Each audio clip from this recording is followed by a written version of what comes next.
الحمد لله الذي تفرد بالخلق والتدبير والإنعام والجود والكرم على العباد،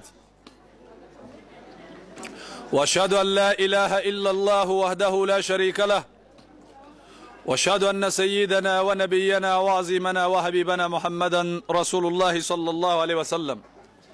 يقول الله سبحانه وتعالى بعد أعوذ بالله من الشيطان الرجيم: وقضى ربك ألا تعبدوا إلا إياه وبالوالدين إحسانا إما يبلغن عندك الكبر أحدهما أو كلاهما فلا تقل لهما أف ولا تنهرهما وقل لهما قولا كريما واغفر لهما جناح ذل من الرحمة وقل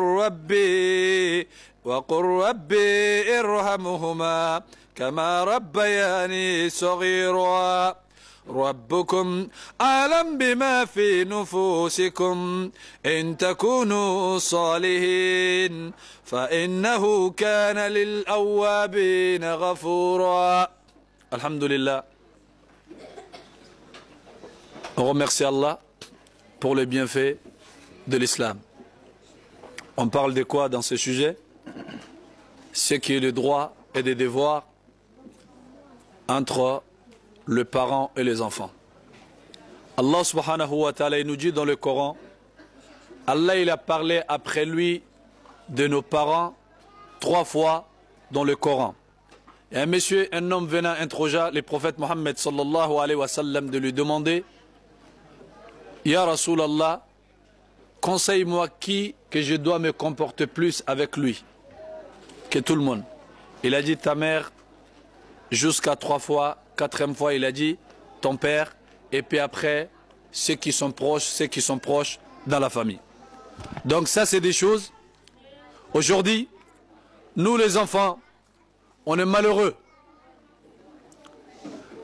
L'enfant béni, c'est qui? Un enfant béni, il est aimé par Allah, il est aimé par les gens, et cette personne, il ne rentre jamais dans un problème s'il ne s'en sort pas. Ça, c'est l'enfant béni. Donc, l'enfant béni, comment on peut devenir un enfant béni? On ne deviendra jamais un enfant béni si on n'obéit pas à Allah, son prophète, et à nos pères et à nos mères. Mais aujourd'hui, nous, on n'arrive pas à réussir dans le mariage. On n'arrive pas à réussir dans le travail. On n'arrive pas à réussir dans les études. Dans chaque chose qu'on rentre dedans, on sort avec une perte. Pourquoi les enfants, les filles et les garçons, ils sont autant malheureux aujourd'hui? La cause, elle vient d'où? La cause, elle vient de qui? La cause, elle vient des enfants. Mais quand Allah dit, Allah il a jugé qu'on lui adore sans lui associer quelque chose d'autre. Et d'obéir aux 2 parents, le papa et la mère. Mais aujourd'hui, nous on est comment avec nos parents? Allah il dit, peut-être l'un de tes parents, il peut avoir l'âge de la vieillesse, ou bien tous les 2, ils peuvent être vieux auprès de toi. Mais en ce moment-là, c'est là que tu vas payer ce qu'ils t'ont fait quand toi tu étais petit. Parce que quand les parents ils deviennent vieux et ils sont devenus à l'âge de la faiblesse, comme nous on était enfants, on ne pouvait rien faire. C'était la maman qui s'occupe des couches, de nous faire tout ce qu'on veut, de nous laver. On peut faire pipi sur nous, on n'arrive pas à se nettoyer. On peut faire toutes les saletés, mais jamais la maman ait dit l'odeur ça pue. C'était des parfums pour elle. Des fois, on peut salir le lit. C'est la maman qui dort dans la saleté et dans l'eau. Toi, elle te met sur sa poitrine au chaud. Toi, tu dors. Elle souffre dans l'eau. Mais elle ne dit jamais quelque chose. Mais voilà, cette maman et le papa qui s'est levé pour aller travailler, qui t'achète du lait et des couches et des chaussures et des vêtements, Et comment aujourd'hui, voilà comment nous, on le remercie. Quand le papa il parle, et le daron avec sa tête, il connaît rien, c'est un blédard. Ça c'est un. Ou bien la daronne, elle croit qu'elle est belle, hein. Il se croit beau, lui. Il ne se voit pas. Mais aujourd'hui, quand la maman elle parle, ou bien le papa il parle, vas-y, vas-y, vas-y, vas-y, vas-y. Est-ce que c'est comme ça que nous, on doit se comporter avec nos parents? Malheur à toi qui parles comme ça à ta mère et à ton père. Malheur à toi. Un enfant béni, Abu Hurairah radiyallahu anhu, il a vu un garçon, un jour, il marchait avec son père, il a dit, oh garçon, viens là. Quand le garçon, il est venu, il a dit, tu marches avec, il a dit, c'est mon père. Il a dit, je te conseille quand tu marches avec lui, ne marche pas devant, ni à sa droite, ni à sa gauche, marche toujours derrière. Et quand vous rentrez dans un endroit, il ne faut pas t'asseoir s'il ne t'autorise pas. Quand il y a une parole, s'il ne t'ordonne pas de mettre ta bouche dans cette parole, ne parle pas dedans. Est-ce qu'aujourd'hui, nous, on est comme ça? Malheur à nous aujourd'hui. Wallahi, malheur à nous aujourd'hui. Regarde, quand ton père il parle, ou bien la mère il parle, c'est la porte qu'on claque. Comme le français dit dans le dicton, la roue ça tourne. Fais tout ce que tu as à faire. Tu vas te marier un jour. La fille qui ne respecte pas le parent, vous savez qu'est-ce qu'Allah va la payer? Un mari pourri. Un mari, il est méchant. Elle, la manière qu'elle veut qu'elle soit, Allah va la faire marier avec un mari de contraire. Tout est paradoxal. Rien qui marche. Donc là, Allah subhanahu wa ta'ala, il va faire ce mari-là, il va la torturer, que de la faire souffrir, mais elle ne peut pas sortir dans ce mariage. Elle ne peut pas sortir dans ce mariage, elle ne peut pas se débarrasser, ça c'est ta paye. Ce que tu cultives, c'est ça que tu récoltes. Comme on dit, si tu empruntes le chemin de je m'en fous, tu te retrouveras au village de si je savais. Donc ça, c'est des choses, il faudra qu'on fasse attention. Aujourd'hui, nous les enfants, Allah dit, وَلَا تَنْهَرُهُمَا وَلَا تَنْهَرُهُمَا وَلَا تَقُلْ لَهُمَا أُفٍّ. Allah dit quoi? وَلَا تَنْهَرُهُمَا. Ce qui veut dire, ne t'énerve pas quand tu parles avec le parent, ne serre même pas le visage, ne le réponds pas mal. وَقُلْ لَهُمَا قَوْلًا كَرِيمًا. Et que tu dis que de bonnes paroles à tes parents. Ton père et ta mère, ils te parlent. Allah dit, off. Même de dire off, tu es en danger. Allah dit, wala taqul lahuma off, il ne dit pas, oh, off. Daron aussi, elle a commencé encore. Elle est bouchée, qu'on n'a rien, elle est bouchée. Elle ne comprend pas. Tu dis, mais elle est bouchée. Donc quand son père il parle, il est bouché. Ah, le daron il a commencé, va parler avec ton daron un peu, là, va le calmer. Le prophète sallallahu alayhi wa sallam, il a dit, un enfant est maudit, celui qui maudit ses deux parents. Les sahaba ils ont dit, comment quelqu'un peut maudire ses deux parents? Il a dit, tu insultes le papa à quelqu'un, il insulte ton père en même temps et il rajoute ta mère. Aujourd'hui rentre dans le bus ou bien dans le train et que t'entends les garçons et les filles comment ils sont en train de se vanner entre eux, le papa et le maman, jusqu'à y en a qui dit, l'autre jour j'ai vu ton père avec un El Capone, il sort avec une fille, ou bien etc. Et je le vis qu'il est en train de danser en boîte de nuit. Ça c'est des choses, des enfants de musulmans qui disent ça dans le bus et dans le train. Ou bien ils sont en train de s'insulter entre eux. Le papa et le maman. Cet enfant il est maudit auprès d'Allah. Le prophète sallallahu alayhi wa sallam, il a dit, quelqu'un est maudit qu'il a maudit son père. Ils ont dit, comment quelqu'un peut maudire son père? Il a dit, tu insultes la mère à quelqu'un, il va insulter ta mère et il rajoute ton père avec. Parce que c'est toi qui as été la cause qui t'a donné ton père et à ta mère à les insulter. Le respect, quand le parent il parle, on le regarde même pas de travers. Et des fois il parle, la musique, le son, on l'augmente. On s'en fout, ah, vas-y, vas-y, vas-y. Tu connais rien, tu comprends rien. Ou bien quand on vient de l'école ou bien au travail, vaisselle. Ah, moi j'en ai marre de cette maison. Tu comprends pas, j'en ai marre. Tu comprends pas? J'en ai marre de cette maison. Dès que tu sors de l'école, tu as peur. Tu vas venir à la maison parce qu'il y a la vaisselle. Ta mère, elle t'a changé combien de couches, combien de fois? Il y a un monsieur qui s'occupait vraiment de sa mère. Mais quand sa mère est morte, le monsieur, il est rentré en enfer. Il l'a lavé. Il s'occupait à la faire de manger. À faire tout. Mais vous savez, ce monsieur, il est parti où? En enfer. Quand il est mort, Allah, il a dit aux gens, ramenez-le en enfer. Les gens, ils ont dit, Allah, quelqu'un qu'on le voit qui fait tout ça à ses parents. Et qu'est-ce qu'on va faire? Donc là, Allah subhanahu wa ta'ala, il a dit, allez-y, ramenez-le en enfer. Ce monsieur-là, c'est qui faisait. Vous voyez de l'extérieur, mais c'est moi, Allah, qui voit ce qui est dans son cœur. Le monsieur, chaque fois qu'il s'occupait de sa mère, il dit quoi? Il dit, Allah, je suis fatigué, prends l'âme de ma mère, comme ça je me repose. Il s'occupait de sa mère, mais il demandait toujours avec son cœur pour qu'Allah, il prend l'âme de sa mère, il en a marre.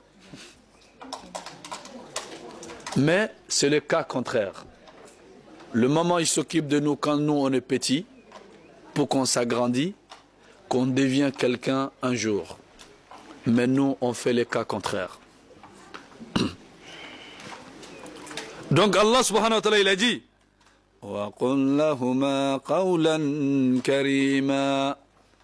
il faut leur parler d'une bonne parole et de la souplesse. Je vais vous donner une histoire. Cette histoire, ça a été raconté par les prophètes sallallahu alayhi wa sallam. Toutes les histoires qui ont été racontées par quelqu'un d'autre, on peut s'en douter. Mais c'est une histoire véridique qui est racontée par les prophètes. Vous savez qu'ils ne parlent pas par le fait des passions. Le prophète sallallahu alayhi wa sallam, il a dit à Omar ibn Khattab radiyallahu anhu, il y a un homme qui est au Yémen qui s'appelle Ouwaisul Qarni. Omar, le jour que tu verras cet homme-là, demande-lui des doigts qui demandent à Allah de te pardonner. Tout ce que cet homme-là il demande à Allah, Allah il va le faire. Vous savez la cause c'est quoi? Qui ne connaît pas Omar? Il parle tout de suite. Allah il fait descendre le Coran, ça correspond à la même parole qu'il a dit. Le prophète a dit, si il y en aurait un prophète après moi, ça allait tomber sur Omar. S'il emprunte une rue, Shaitan, il a peur de lui, il prend une autre rue. Quelqu'un comme ça, le prophète dit que lui, il demande le doigt à quelqu'un d'autre, alors que la personne que le prophète a dit qu'il demande le doigt à lui, ce n'est pas un compagnon. Ce n'est pas parmi les Sahaba, c'est parmi les prédécesseurs des Tabi'in. C'est quelqu'un qui n'a jamais vu le prophète. Mais qui c'est qui a enseigné les prophètes et sallallahu alayhi wa sallam tous les signes de ce monsieur? C'est Allah. C'est Allah qui lui a enseigné. Vous savez, Allah il lui a enseigné pourquoi? Et le prophète sallallahu alayhi wa sallam, il donne les signes maintenant à Omar. Il a dit c'est un homme. Il était touché de cancer qui est, on appelle de lèpre. Que ça mange tout le corps, que tout ton corps il devient de plaie. Lui, il était touché de ça, mais c'était quelqu'un, il obéissait tellement à sa mère.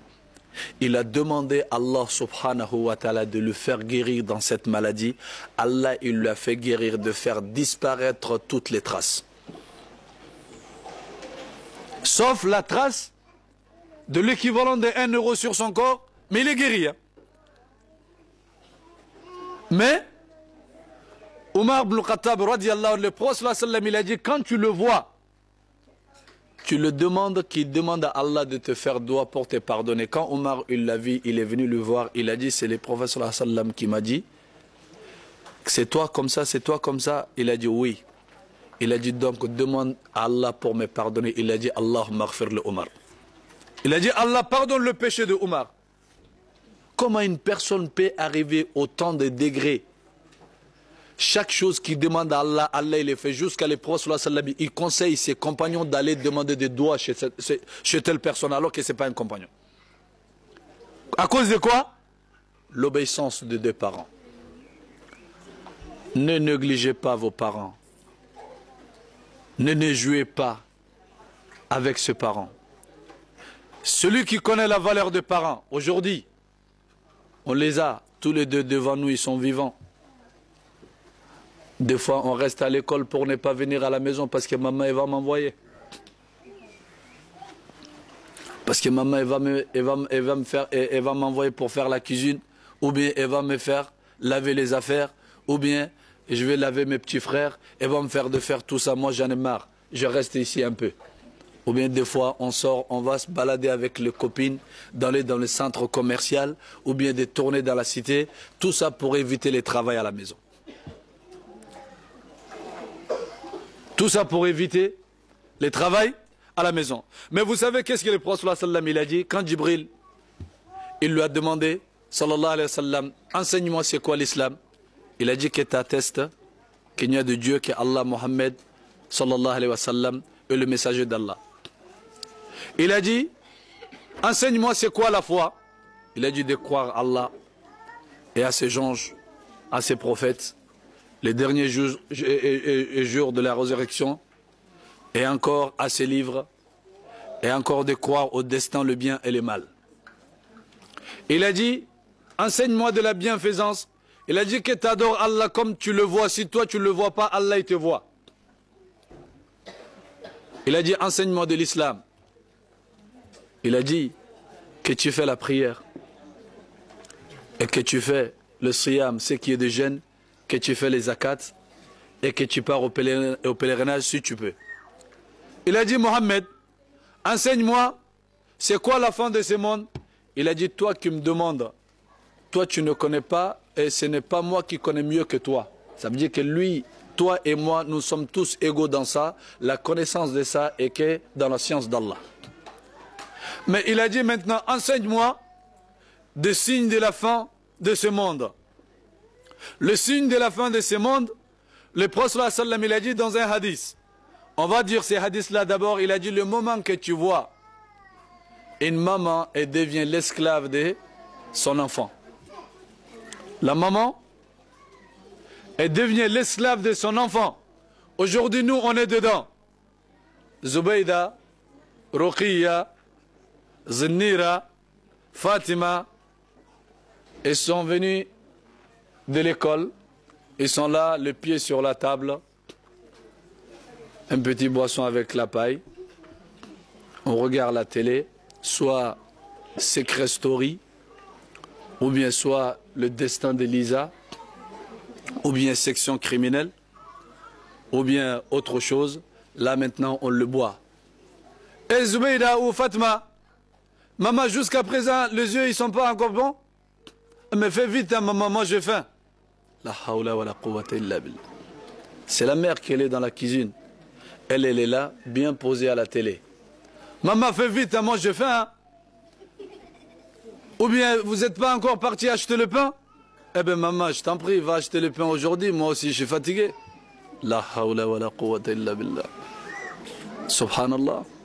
Là maintenant, c'est que les prophètes sallallahu alayhi wa sallam, il dit, on le vit maintenant aujourd'hui. Les mamans, elles sont l'esclave de leurs enfants. La maman, elle a peur de dire à sa fille, elle a peur de dire à sa fille de se marier. Il faut qu'elle parle à sa copine. Sinon, elle-même, elle n'ose pas de parler à sa fille pour se marier. Ni à son fils. Parce qu'ils ont peur de dès que Dieu. La maman elle dit quoi? Souria que mari n'y gade.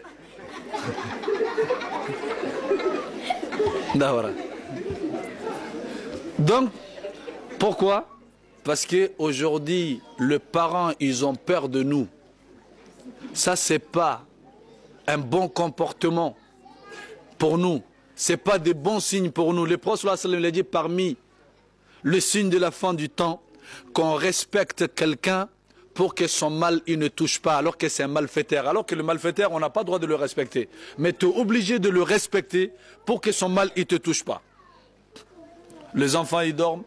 La maman, elle va sortir, elle va acheter la baguette, elle va venir, elle va faire les œufs, elle va faire mayonnaise, elle va faire tous les cafés. Là, maintenant, on va venir pour le réveiller. Maman, tu vois pas, il est quelle heure là? Il est quelle heure là? Il est 8 heures. Mais respectez les gens un peu. Tu rentres dans ma chambre même sans toquer. Regarde, il est quelle heure? C'est pas l'heure que moi je vais me réveiller. Même si tu veux le manger, mets-le dans le micro-ondes à 10 heures, je me réveille.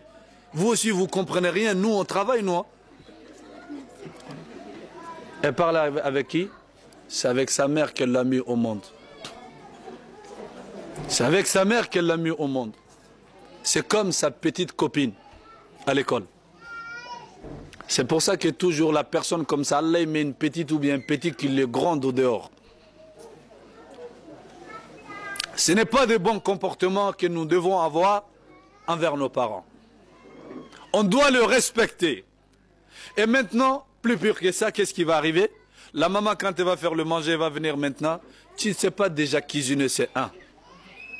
Tu ne sais pas cuisiner? Tu ne sais pas faire la vaisselle? Si on te donne la viande de le faire, tout va se cramer. Et la sauce aussi, la même chose. La maman, elle te fait le manger, elle est là, elle te fait... Elle jette. Maman, regarde, comment on peut manger ça? T'as pas goûté? Même les animaux, ils mangent pas sa maman. T'as jamais fait de la cuisine ou quoi? Donc c'est les enfants qui parlent comme ça avec leur maman. Tout ça, c'est le signe de la fin de ce monde. Et ils travaillent pour nous. Le prophète sallallahu alayhi wa sallam, il a dit, parmi les signes de la fin de ce monde, la science, Allah il va prendre la science, l'ignorance descendra sur la terre. Pourquoi? Le prophète sallallahu alayhi wa sallam, il a dit, cela ne veut pas dire qu'Allah va enlever la science dans la poitrine des savants, mais la science partira avec la mort des savants. Le moment que les savants ils sont vivants, les gens ils vont pas aller chercher l'enseignement chez le savant pour prendre les enseignements. Et il reste, et sans prendre des enseignements, les savants, ils vont mourir maintenant. Il reste que des ignorants sur terre. Et même, ils sont égarés, ils vont égarer des autres personnes avec eux. Et même, ils sont égarés, ils vont égarer les autres personnes. Maintenant, si on voit aujourd'hui, combien de choses que les gens ils disent que c'est haram alors que c'est halal? Combien de choses que les gens ils disent que c'est halal alors que c'est haram? Il faut faire attention.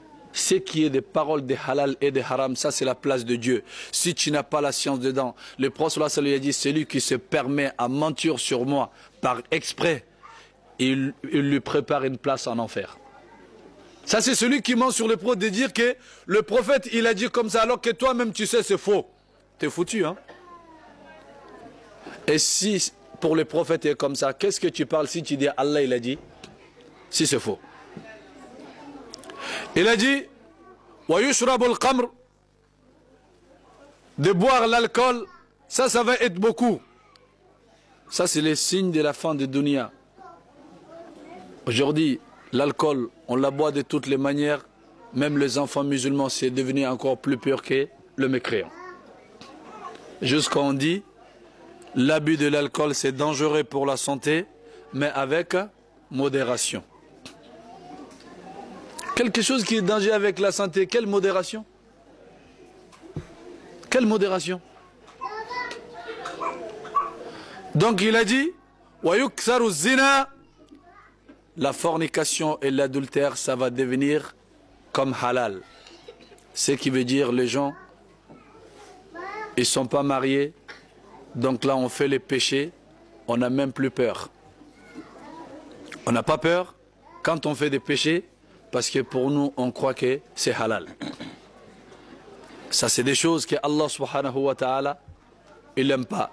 Il a dit, un jour va venir, tu trouves 50 femmes courir derrière un seul homme. Tellement, ces jours-là, il n'y en aura pas beaucoup d'hommes. Aujourd'hui, les femmes, elles sont plus que les hommes. Les femmes, elles sont plus que les hommes. Là, le parent, où est le respect? Où est le tour des parents que nous, on les remercie de ce qu'ils ont fait pour nous? On les insulte, on les maudit, on les parle mal. On n'est jamais content auprès d'eux. Le prophète sallallahu alayhi wa sallam, il a dit malheur à quelqu'un qui n'a pas obéi à ses parents et l'obéissance que ça va le faire rentrer au paradis jusqu'à le parent il est mort, cette personne ne rentrera pas au paradis. Le prophète sallallahu alayhi wa sallam, il a dit le paradis était en dessous de pied de vos mamans. Cela ne veut pas dire tu vas venir maman, enlève ta tête, enlève ton pied, je vais regarder le paradis. Ça c'est une parole métaphorique. Ça c'est des paroles métaphores que le prophète sallallahu alayhi wa sallam il utilise. Cela veut dire quoi? Pour qu'un enfant ait accès au paradis, il doit s'obéir à sa mère qui se met par terre, que sa mère elle marche au-dessus de lui. Est-ce que nous on est comme ça? Nous on n'est pas comme ça.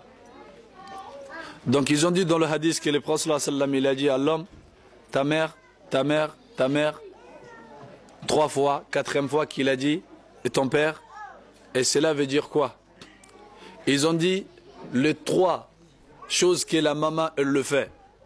Quand la maman elle est enceinte, le vomissement, mal de ventre, elle n'arrive pas à dormir, les coups de pied que les bébés y donnent, beaucoup de choses, et des petites maladies.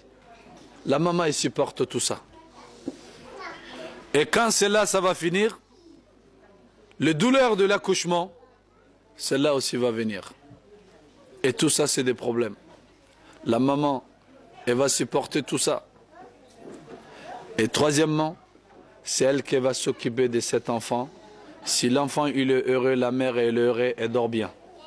Si l'enfant, il n'est pas bon, il n'est pas bien, il est malade, tu trouves que la mère, elle ne dort pas la nuit. Mais tu trouves le père, il est là. Demain, je travaille. Si ça devient chaud, va avec ton enfant dans le salon, je travaille demain. Mais la maman, tu trouves, même si elle s'est réveillée à 4 h du matin, wallahi, elle est au-dessus de son enfant, elle ne dort pas. Mais pourtant, le plus malheureux dans cette histoire, c'est qui? Le pot cassé, elle est sur la tête de nos mamans aujourd'hui.